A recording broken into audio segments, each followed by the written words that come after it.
Movie start होती है एक रेस्टोरेंट से जहाँ पर हंटर्स का एक ग्रुप आपस में बातें कर रहा था। ये सब लोग काफी यंग हंटर्स लग रहे थे और सबका यही प्लान था कि हम सब मिलकर एल्डर ड्रैगन को मारेंगे। इनको लग रहा था कि ये काम बहुत आसान होगा और हर कोई बहुत ही खुशी खुशी से अपना प्लान बता रहा था। अब इनके पास एक एडन नाम का आदमी बैठा था जो खुद भी एक हंटर था और वो इन सब की ये बातें सुन रहा था। जिसके बाद वो इन सबको बताता है कि मैं एल्डर ड्रैगन से लड़ चुका हूँ। वो सबको बताता है कि एल्डर ड्रैगन को मारना कोई आसान काम नहीं। जिसके बाद वो अपनी स्टोरी बताता है और ऐसे ही सीन शिफ्ट होता है पास्ट में जहाँ पर एडन बहुत ही ज्यादा यंग था। एडन उस जमाने का था जहाँ पर मॉन्स्टर्स बहुत ज्यादा हुआ करते थे और वो एक ऐसे विलेज से बिलोंग करता था जहाँ पर आसपास कोई खास रिसोर्सेज नहीं थे और ये लोग मेन विलेजेस से बहुत दूर रहते थे। इसलिए जब कोई मॉन्स्टर आता था तो इनको खुद ही उस चीज को हैंडल करना पड़ता था। एडन ने हमेशा से एक बहुत अच्छा मॉन्स्टर हंटर बनने की कोशिश की थी और वो चाहता था कि अपने विलेज को हर मॉन्स्टर से बचा के रखे। एक दिन एक विलेज का आदमी उसके पास आता है और बताता है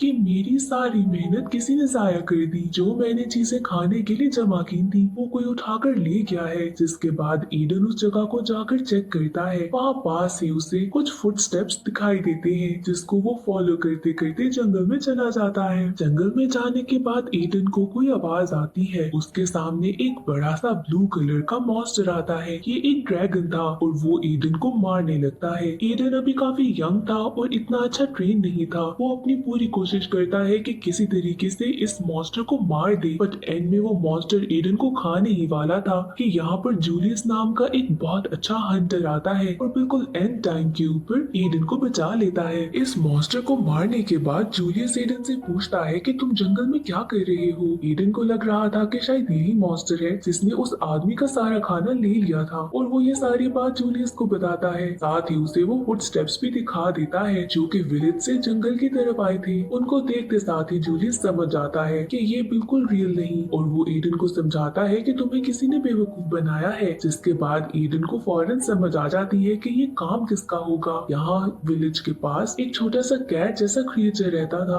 और वो ही ऐसे काम करता था। इसके बाद ईडन गुस्से में उसके पास जाता है। ईडन उसे बहुत मारता है और पकड़ के अपने साथ विलेज ले आता है ताकि सबको बता सके कि वो खाना किसने लिया था। ईडन जब विलेज के लीडर के पास पहुंचता है तो जूलियस ऑलरेडी वहाँ पर था और उन लीडर को बता रहा था एक एल्डर ड्रैगन की स्टोरी कि कैसे वो बहुत ज्यादा खतरनाक होते हैं और जब भी वो एक जगह से दूसरी जगह माइग्रेट करते हैं तो रास्ते में जितनी भी जगह आती है उसको तबाह कर देते हैं। और ऐसे ही एक एल्डर ड्रैगन इस साइड पर आ रहा है। माइग्रेशन की रूट में आपका विलेज भी आता है, इसलिए यहाँ से आप लोगों को चले जाना चाहिए वरना ये विलेज तबाह हो जाएगा। गाँव के लीडर ये बात सुनकर उस पर यकीन नहीं करते। यहाँ पर बाकी सारे लोगों को भी ये बात बताई जाती है बट कोई भी विलेज में इस बात पे यकीन नहीं करता। जिसके बाद ईडन सबको ये कहता है कि मैं जूलियस के साथ जाऊंगा और देखूंगा कि अगर ये बात सच है तो वापस आके हम लोगों को ये जगह खाली करनी पड़ेगी। जिसके बाद वो कैट क्रीचर को लेकर जूलियस के साथ चला जाता है। यहाँ पर रास्ते में जूलियस ईडन को ट्रेन भी करता है। ईडन को एक बहुत अच्छा मॉन्स्टर हंटर बनना था और वो जूलियस से कहता है कि मुझे सारी टिप्स एंड ट्रिक्स बताओ ताकि मैं तुम्हारी तरह एक बहुत अच्छा हंटर बन सकूं। ये लोग रात को एक जगह पर रुकते हैं जहाँ पर ये लोग खाना खा रहे थे कि अचानक से बहुत सारे मॉन्स्टर्स इसकी तरफ भाग कर आते हैं। जूलियस तो ये देखकर समझ आता है कि ये सब लोग एल्डर ड्रैगन से भाग कर आ रहे हैं। जिसके बाद बहुत दूर इनको आग भी दिखाई देती है। इसके बाद ये लोग एक ऊंची जगह पर पहुंचकर देखते हैं कि बहुत दूर से एक एल्डर ड्रैगन इस साइड पर आ रहा है। अब तो एडन ने भी अपनी आंखों से ये सब देख लिया था। जिसके बाद जूलियस उसे बताता है कि तुम जाकर विलेज में सबको बताओ कि वहाँ से विलेज को खाली कर दे और मैं बाकी सारे विलेजेस में जाकर भी ये बात बताता हूँ। पर अब एडन का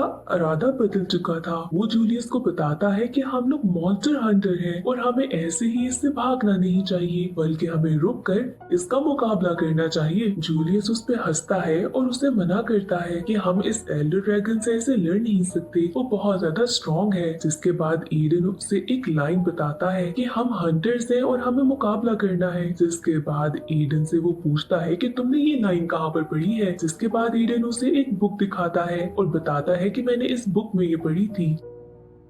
जूलियस उससे पूछता है कि तुम्हें ये बुक कहाँ मिली, जिसके बाद वो बताता है कि उसी कैट के घर पर। इसके बाद वो बुक खोलकर देखता है और बताता है कि ये किसी हंटर की ही है। जिसके बाद वो उस कैट क्रीचर से कहते हैं कि हमें उस जगह पर लेकर जाओ जहाँ से तुम्हें ये बुक मिली थी। फाइनली जूलियस भी इस बात के लिए रेडी हो गया था कि एडन के साथ मिलकर किसी तरीके से इस एल्डर ड्रैगन को मारना होगा। यहाँ पर वो एक फ्लेयर गन चलाता है और एडन को बताता है कि इस तरह से बाकी सारे हंटर्स भी हमारे पास पहुंचेंगे, क्योंकि हम दो अकेले ये नहीं कर सकते, हमें बहुत सारे हंटर्स का साथ चाहिए होगा। अब ये दोनों मिलकर उस हंटर के पास जा रहे थे जिसकी वो बुक थी। रास्ते में एक बहुत बड़ा सा मॉन्स्टर इन पर अटैक करता है। यहाँ पर इनका सामना एक और हंटर से होता है जिसका नाम मे था। यहाँ मे और जूलियस मिलकर इस मॉन्स्टर का मुकाबला करते हैं और उसे बहुत बुरी तरीके से हरा देते हैं। पता चलता है कि मे वही हंटर है जिसकी ये बुक थी। वो अपनी बुक देखकर बहुत ज्यादा खुश होती है। इतनी ही देर में एक और हंटर यहाँ पर आती है जिसका नाम नादिया था। वो अपने साथ काफी रिसोर्सेज भी लेकर आई थी। वो जूलियस की फ्लेयर गन वाले निशान को देखकर ही यहाँ पर पहुंची थी। जूलियस अब इन दोनों को समझाता है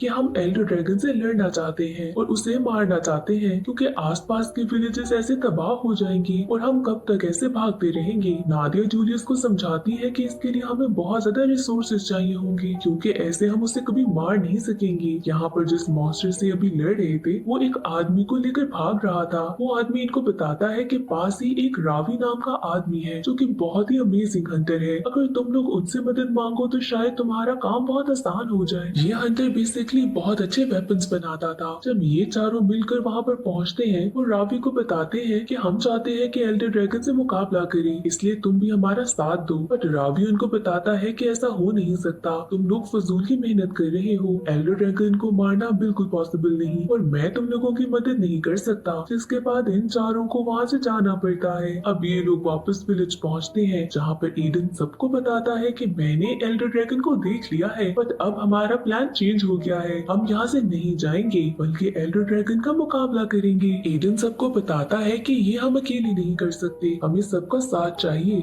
जिसके बाद विलेज के सारे लोग मिलकर काम करते हैं। ये लोग ट्रैप्स बनाते हैं ताकि एल्डर ड्रैगन को जिस तरीके से भी हो सके रोका जाए। यहाँ पर इनको एक प्लान बताया जाता है। पास ही एक बहुत बड़ा सा मॉन्स्टर था जिसकी टेल में एक बहुत ही पॉइजनस सा मशरूम था। उससे ये लोग एल्डर ड्रैगन को बेहोश कर सकते थे। इसके बाद ये चारों जाते हैं उस मशरूम को लेने के लिए। ये एक पिंक कलर का मॉन्स्टर था और बहुत ही बड़ा था। बहुत मुश्किलों से इसको पकड़ने की कोशिश करते हैं ये लोग। इसके बाद बहुत मेहनत से जब फाइनली ये मॉन्स्टर पकड़ा जाता है तो एडन की एक गलती की वजह से वो फिर से आजाद हो जाता है। पास में ही इनको कुछ और आवाज आती है। पता चलता है कि इस तरफ एक और बड़ा सा मॉन्स्टर आ रहा है। जूलियस जब देखता है तो सबको मना करता है कि अब हमें यहाँ से चले जाना चाहिए। हम ऐसे दो मॉन्स्टर से नहीं लड़ सकते, हमसे तो एक ही हैंडल नहीं हो रहा। बट एडन को अपनी गलती का एहसास था और वो चाह रहा था कि किसी तरीके से खुद ही वो मशरूम ले ले। जिसके बाद वो सबको मना करता है कि मैं यहीं पर रुकूंगा और वो पिंक मॉन्स्टर से खुद ही लड़ने लगता है। अब इतनी देर में दूर वाला मॉन्स्टर भी करीब आ गया था। वो इस पिंक मॉन्स्टर को गिराकर मार देता है। जिसके बाद ये अब सारे लोगों के ऊपर हमला करने लगता है। यहाँ पर जूलियस उसी मशरूम को यूज करके उस बड़े वाले मॉन्स्टर को भी बेहोश कर देता है। जिसके बाद जूलियस उसे मार देता है। इतना सब कुछ होने के बाद जूलियस एडन पे बहुत ज्यादा गुस्सा करता है कि तुम हमारी बात नहीं सुनते और तुम्हारी वजह से हम सब मारे जा सकते थे। इसके बाद वो एडन से कहता है कि तुम विलेज वापस चले जाओ, बाकी सारा काम हम खुद कर लेंगे। नादिया जूलियस को समझाती है